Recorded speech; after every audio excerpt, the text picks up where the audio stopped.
Welcome to Friday's Flavor, a podcast where we take the pulse on New York business from New York business. Subscribe to support the movers and shakers, making you love New York.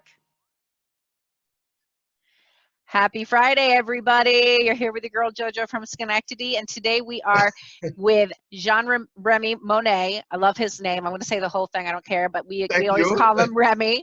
And he is with the Black Theater Troupe of Upstate New York, which is an amazing initiative. And he started this with a vision 10 years ago that I can't wait for him to share with you. And it's creativity and it's business all in one, which I All, I'm all about. I'm all about it. yeah, and any follower of the program knows I'm quite dramatic myself. I can't help myself. I'm sorry. I'm so weird. I love talking to you. You have so much energy, and I like that. Oh man, it's all coffee. It's all you can thank the good Hey, old coffee gods. whatever it takes. Oh man, why don't you tell everybody, because you have such an intriguing story. I love your background. Why don't you tell everybody about your background, where you come from, and where you're going? I love it. Oh God, I was born in Haiti, and I, I went to school, up until I was 18 years old. I came to this country. My mother was up here, since the late 70s, and then she was working over here, and while she's taking care of us while we were in Haiti, and then and then in 1982, she decided, all right, so I'm gonna bring you here, me and two other siblings, and then we, I've been in New York, in Brooklyn since 1982, and then I finished. I was a little older, but I needed to finish. I had one more year. I finished high school and went to college, and then I started working for the state in 1988, and then for 30 years. And I'm going to try to make a long story short. I worked for the state after college for 30 years, and then I retired 2 years ago in 2018. But during that time, I was working for 30 years. I started the theater company in 2009, and while I was working full time, and I was doing theater almost, kind of full time, because I go to work, and in the evening I go home and do my theater, whether it's rehearsal, whether it's working on project and putting on shows weekends, and then and I decided to go. I'm full time theater after I retired back in 2018 until COVID stopped everything. But going back how I started, and back in 2009, and I when I came here in 1982, I was still performing. I've been performing since I was 9 years old in Haiti, and then Wow. yes, and French and Creole and a little Spanish. Oh, bueno, tú sabes que a mí me encanta el español. Oh God, no! I think I knew a little bit what you just said. That's why I say that, because I know you speak Spanish. So anyway, and but when I came to this country, it was really tough for me. Not only I did not speak the language, I had to deal with that. I couldn't do, I was still performing with an Haitian troupe back, from 1988 and until I moved up here in 1997 with my job up in Albany. And then I needed a change. I couldn't do my theater. I'm in this country, and and I needed to perform, for the American community, for not just with the Haitian community. That's what I Ah, do. That's my passion, and I then I love your couldn't do passion. I it. was just gonna say I love your passion about it. You can just Thank it's you. And I palpable. couldn't do it. I couldn't do it. I said, you know what? I'm not gonna let no language stop me from doing my thing. Yes, So yes. when I moved here in '97, I stopped doing theater for a good 3 years, Oh wow. because I wasn't performing in French anymore, because I left the troupe, the Haitian troupe in Brooklyn, and then and then in 1999 I decided to go back to Schenectady Community College, and to take performing arts there. mainly because I needed to be more comfortable with the English language. So Yeah. that's why I did. And then I love in that because 2000, I'm from Schenectady originally, so I'm like, shout out well, Schenectady, baby. yeah, and I actually lived in Schenectady for a year too, and then I moved to Albany. So uh, I in 2000 I got my first role in English at Hubbard Hall in Washington County in Cambridge, Hubbard Hall Theater Company. And I met the director there. He was the artistic director, Kevin McGuire at Hubbard Hall. I decided I was brave enough. I said, I'm gonna, you know, take my chance, and I drove all the way in the boondock, the Hubbard Hall. I auditioned for my first role. They were doing Saint John, Joan of Arc, Okay. which is almost part French too. So Yes. I got cast there, and now it was English, but I got to speak a little French because the play, You got to show off your French accent, your Haitian French exactly. accent a little bit. Nobody knows the So difference. so Kevin McGuire cast me, and that was my first role in English. And then in 2000, and then I stayed up there, performed with them for 3 more production because I was still afraid to go out there, because of the language barrier.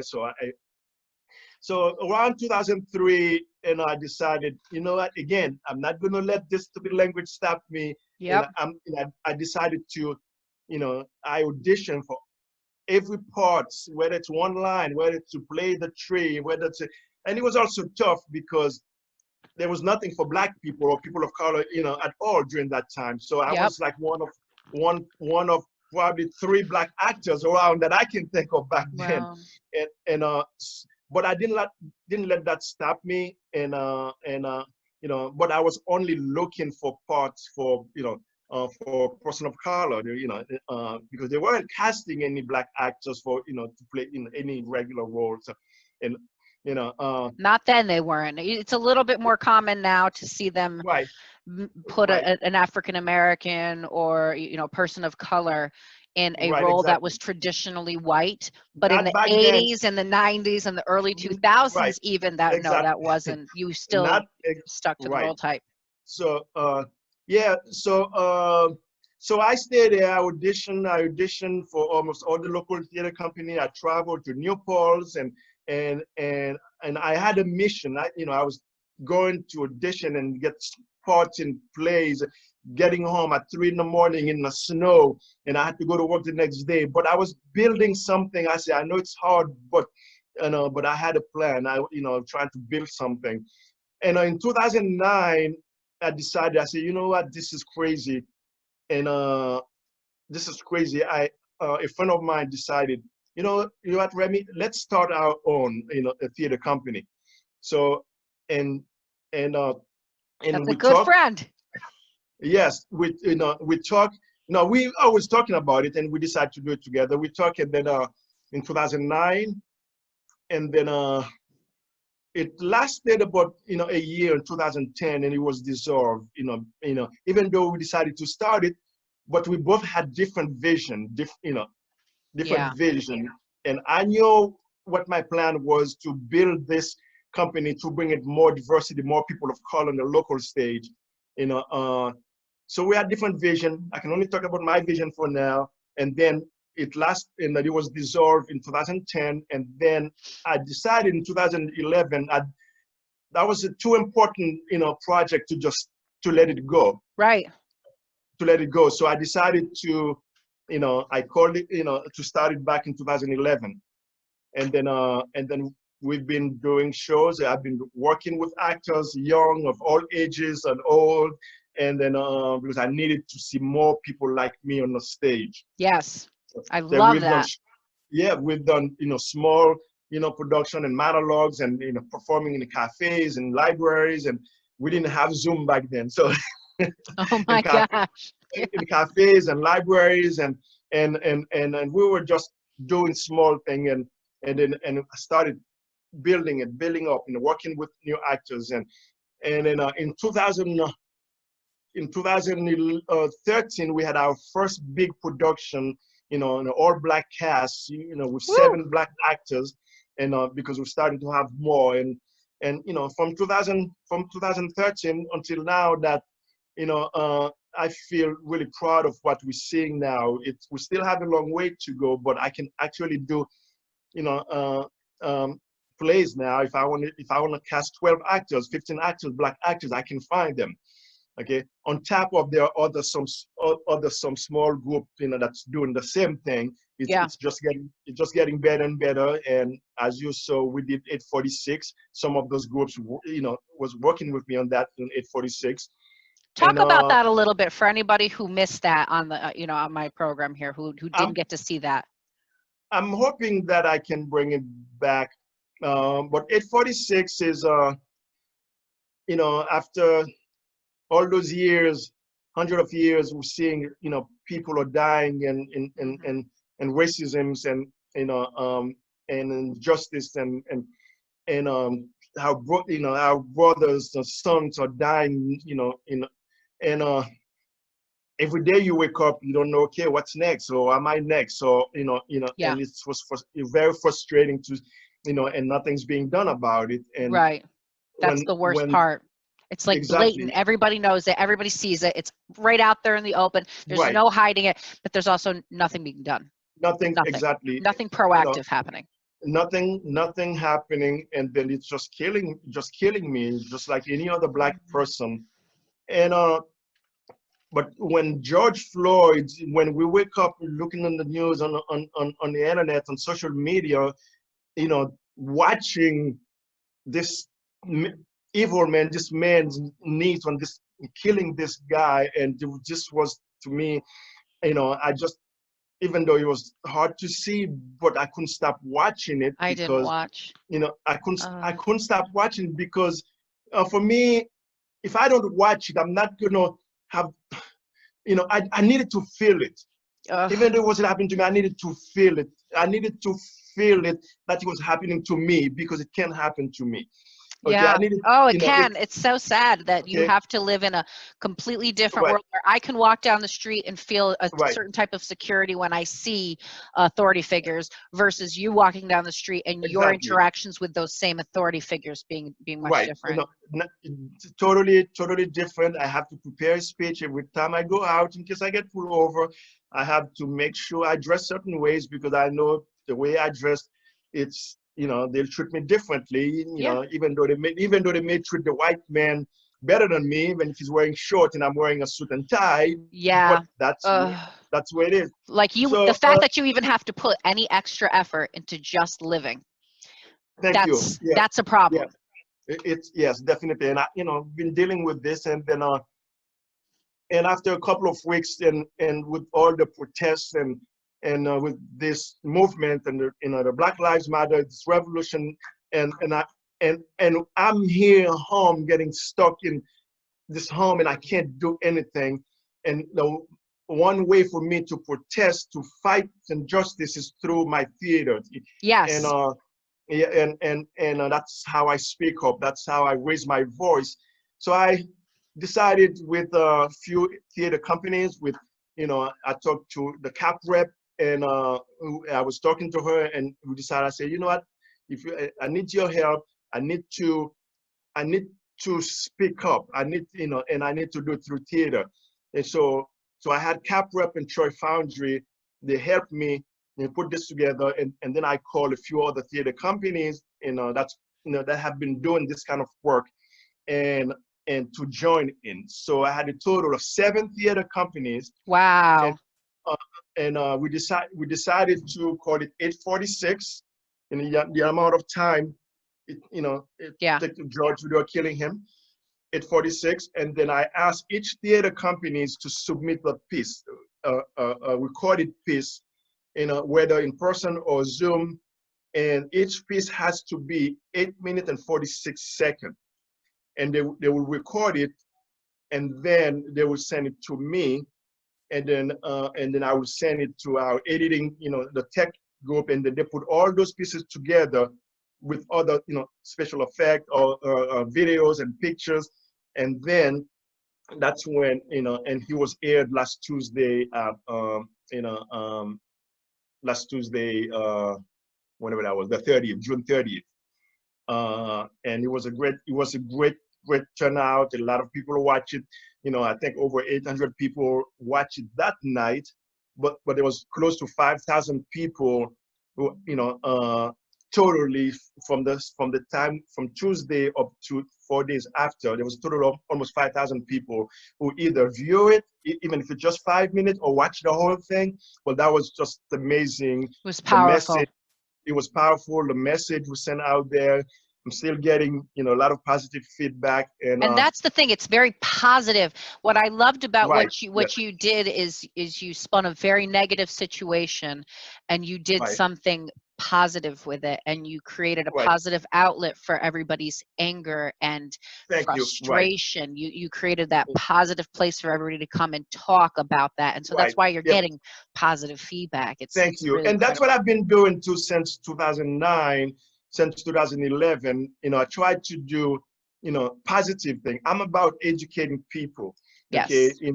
I live the anger part. I'm not into that, but I'm about educating people, and teaching, What we teaching need. people about our stories, our struggle, whether it's we do a lot of play about racism and social injustices and slavery and all this stuff, but those I don't do anything to offend people. If you're watching my show, you'll be uncomfortable but not offended. If you Okay, feel offended, there may be a problem. You may there be is a a problem, racist. right? Exactly. Thank you for saying that. So, and we do things. Of course, those subjects are always uncomfortable, but people, usually people who come see us, they are willing to listen, to change, and yeah, today the way I'm feeling is different from 2 months ago, Yeah. and because of the movement, things are changing. People are Yes. paying attention. People, white women and some white men, more, are talking about their privileges, about, they want to join the movement, they want to help, and which is a good thing. And so many changes happening right now. So if I have any tears in my eyes right now, this is tears of joy, because I'm happy to see this movement, to be alive, to see this movement, Yeah. where I wasn't feeling that before, all those years, since I've been living. So yeah, so that's what the 846 was for, and I'm glad that, people saw it, and then they took it home with them, and hopefully they can try to make a difference and change the world. Yeah, and And that's how it right, happens by doing things like what you're doing, where you took something that was a little bit right, whitewashed for a long right, time, like theater, and said, you know what, we can get more people of color in here. We can make this a more colorful, setting. exactly, We yeah, can bring yeah. in talented people of color, and there's Yep. not a lack of those people around. So there's no There isn't excuse. there isn't a lack. You have to go after them. I have local community theater company say, Remy, you know, where do you find your actors? I said, well, you know what? You never really do anything for them. There's this, and I say, if you build it, they'll come. But you Yes, if didn't they build it. build it, they'll come. Okay, you didn't exactly. I built it, and then, but because I still had to go after them, even after I built it myself, because all those people, Black people, Hispanic people, and they were afraid to go out to you to audition, because they know they're not going to get cast, because of, and or maybe once you do a play once a year, you need one Black or Hispanic person or Asian person of color. So those people have to wait once a year to, to audition, to do something. So now I started this theater company. I also know not only they're coming to me, but I'm out, to reach out to them and to those, who are intimidated, who are shy, and make them feel comfortable. Don't You worry, I'll hold empowered your people. That's what I mean, I can't exactly. say enough. What I love about you most, Remy, is your ability to empower people Thank you. who don't feel powerful. But what, Thank just you. even Yes. talking to you, I can tell that you must be such an empowering individual to those people, finding an outlet for them, finding a space that was Right. made just for them, where they can Yes. be Yes. comfortable auditioning Yes. and looking for and Yeah. feeling equal to Right. the Yes. task at hand. You know, Right. I love that. Yes. Thank You're you. such an empowering individual, and I just have to, I had to say that. Sorry to interrupt Yes. you. Thank you. Thank you. There's so much talent out there, and I know that because somebody gave me a chance, and I said, okay, it's my turn now to do that, and I also, once I meet those people, and I hardly have audition, when I'm bringing new people to be part of a production. I don't believe in audition, especially if you don't have any experience. And I'm going to tell you here this side, the script, go on stage in front of people and read it. If you never done this before, I'm going to do that to you. My best audition is to have a conversation with somebody. If I meet somebody who's never done that before, let's have some coffee. Let's sit and have a conversation. Okay, not only I get to know you as a person, I get to know your personality and get to know as a person, which is more important to me than you having 20 years of experience. I'd rather work with somebody with a great personality and than work with somebody with 30 years of experience and have no personality. Okay, Or an and attitude problem oh, that comes attitude, with it. yes. Yeah. So, and yeah, and then sometimes you come see those new actors and actresses and performing, and I was patient with them and teach them, because to them I'm more than a director. I'm also a teacher. So when you come see them months after a show, you'll think they've been doing it for 30 years, and then they tell you, oh no, I just started, this is my first play. Okay, and then I want to give, I want to make sure they have a good experience so they can come back. They get a good experience so they don't just stay with the Black Theater Troupe. I encourage them to go out and audition. Don't be afraid don't be afraid. And I also encourage, I've been doing this to more the last couple of years, been encouraging other theater company. Don't, now there's enough Black, people of color, actors and stage managers and assistant directors. I train those people. I train people to run lights and sound, people of color, to have those experience, not just actors. So there are a lot of people out there now that, because I work close with most of the community theaters, now they started to do more. Okay, I've worked with them as directors, and they're starting to do more plays and be more inclusive right now. It can be better, because a lot of them are reaching out now since this movement, and Yeah. I'm hoping they, when the world open back up, they start acting on it, not just talking, because of this what's going on right now. So I agree. I really hope that they put that it's not just talk. It's we all have hands. One exactly, I can two see that happening. hands. Yep, I can see that happening. But Gotta to do. me, there's no going back, because right now, it's hot. Right now, I know what I have to do with my theater company. I'm going to make sure that I don't let them forget. Those who say they're with me, I'm going to make sure that they keep their words. And I can tell a lot of those theater companies who work with me in this project, and others. Unfortunately, I could not have all the theater companies to join me for 846. Otherwise, it would have been 5 hours show. Do it again. So, You're gonna do it again, though. oh yeah, I'm Great. gonna do it again. Similar, things similar to this, to get them involved and encourage them, and work with them. And a lot of them are reaching out. They want to do more. So and I'm gonna be out there. I just can't wait to get back on stage. But in the Yeah. meanwhile, we're going to be doing a lot of virtual shows, and whether it's similar to 846, whether it's just a play once a month, once every 2 weeks, a reading, and we're going to keep doing that. So Keep it up. I'm so excited for that. And just to wrap everything up with you, because I'm going to do it a little differently. Usually I ask people, what's your number one piece of advice for a hopeful entrepreneur? uh, But I'm going to ask you, what's your number one piece of advice for a hopeful actor of color? Don't be, if you're an actor, don't, and unless if you have to audition, if you have to audition, first of all, be respectful, and to yourself, okay? Because this is me. I respect everybody, because of the person that I am. Everybody want to work with me, okay? Whether I'm black or white, but respect to yourself and other people. That's very important.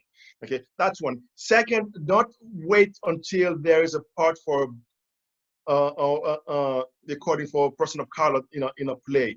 If the script doesn't say you have to, you have to have a green eye, you have specifically have to be white. If they're doing a play, if they're doing a play, they want somebody to play JFK. I don't expect them to cast a black person. You know what I'm saying? But if they're just looking for actors, if a theater company is looking for actors, don't hold back. Just go audition for it, because then you never know. You never know what the director's thinking, and what other projects they may have. What other project they may have, and don't be afraid. Don't rejection. Don't be afraid of rejection, because you get a lot of experience through audition. You get to meet a lot of people, other actors, other directors through audition, because they can't cast everybody.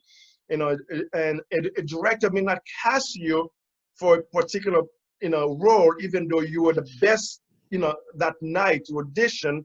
But you have to remember, chemistry, when they're trying to match two actors, they may cast somebody who has less experience than you are, but that person match the other person they're looking for. So don't be afraid of rejection, because that just because you didn't get cast doesn't mean you weren't good. Yes. Okay? Yeah, you weren't good, because you may not be, maybe you're a little too short for the person you're going to be on stage with, or you're too tall, or maybe, because they have to match those people going on stage. So there's more into casting than just looking for talent. There's being a talented actor. It's so true. You just might not be the right build or something that they're looking for. Exactly.